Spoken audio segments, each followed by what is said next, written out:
In the heart of the great dry season, when rivers shrank into whispers and the harmattan wind breathed red dust across the land, the veil between worlds grew thin.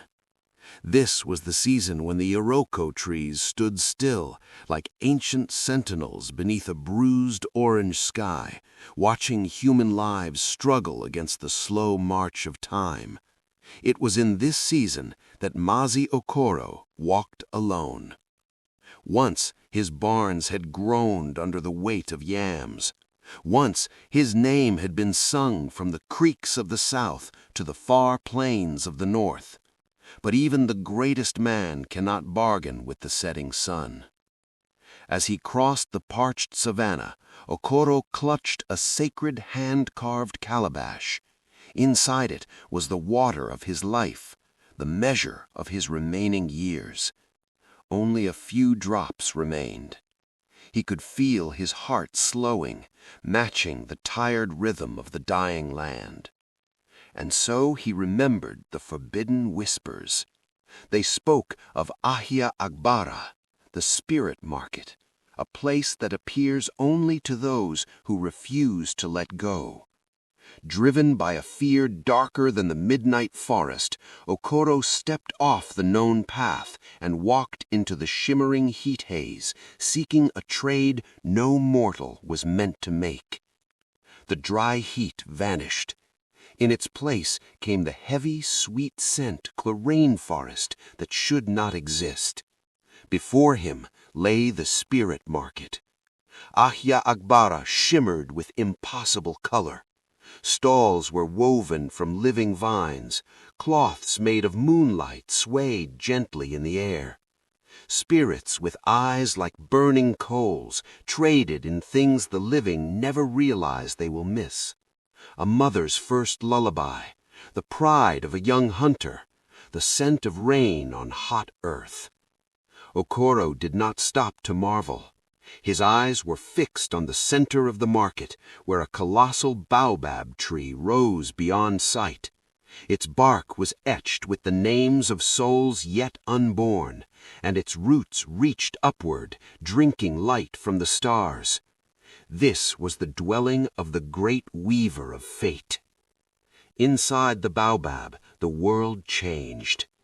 Gears of bronze and bone turned slowly, beating like a cosmic drum. Roots pulsed with ancient power, and upon a throne of living wood sat the weaver, draped in shimmering cloth that swirled with galaxies. Mazi Okoro, the weaver spoke, its voice echoing like the heartbeat of ancestors. You seek to bypass the natural order. You wish to hold one grain of sand while the desert moves beneath you. Okoro fell to his knees. I have gold, I have land, I have titles that command respect. Take them all, but give me more time. I am not ready to cross the river. The weaver leaned forward, its markings glowing cold blue. I do not trade in earth or paper. To buy tomorrow, you must surrender your yesterday. I will make you young, I will make you strong, but you will forget your mother's cooking, the drums that welcomed you at birth, the voices that shaped your name. You will have a future, but no roots. The air filled with visions. Okoro saw his wedding day. He felt the weight of his first child. He heard laughter beneath moonlight and drums speaking to the night.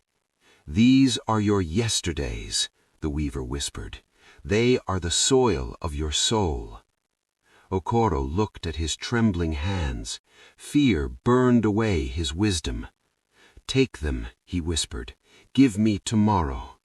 With a sound like 1,000 mirrors breaking, the weaver reached out and pulled his memories free, turning them into golden dust.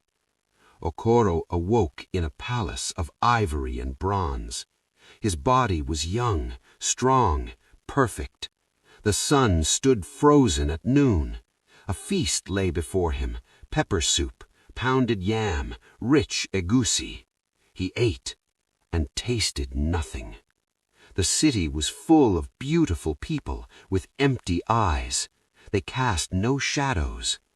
He tried to hum a song from his village, but the melody did not exist inside him. Then he understood. Joy needs memory. Love needs roots. A life without an end is not life. It is a prison. At last he returned to the baobab. "Take back my youth," he begged. "Give me back my sorrows. I would rather die remembering than live forever lost."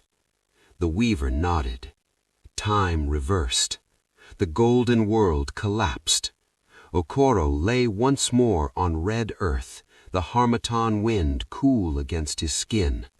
His breath grew short, but his mind filled with music. He remembered rain, laughter, faces, home. And with a peaceful smile, Mazi Okoro closed his eyes. He had lost tomorrow, but he had finally found himself. This story teaches that tomorrow has no flavor without the memories of yesterday. Who you become tomorrow is only meaningful because of who you have already been. You cannot command the future.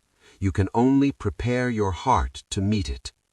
When we try to force tomorrow to obey our fears, we often lose the peace we were meant to have today. The beauty of tomorrow exists because time is limited. If life had no ending, nothing would truly matter. Love would lose its urgency. Joy would lose its sweetness. Moments would lose their value. So cherish your days. Carry your memories with gratitude and walk toward tomorrow gently, not as a bargain to be won, but as a gift to be received. Thanks for watching. If this story touches you, you belong here. Kindly hit the subscribe button and join us.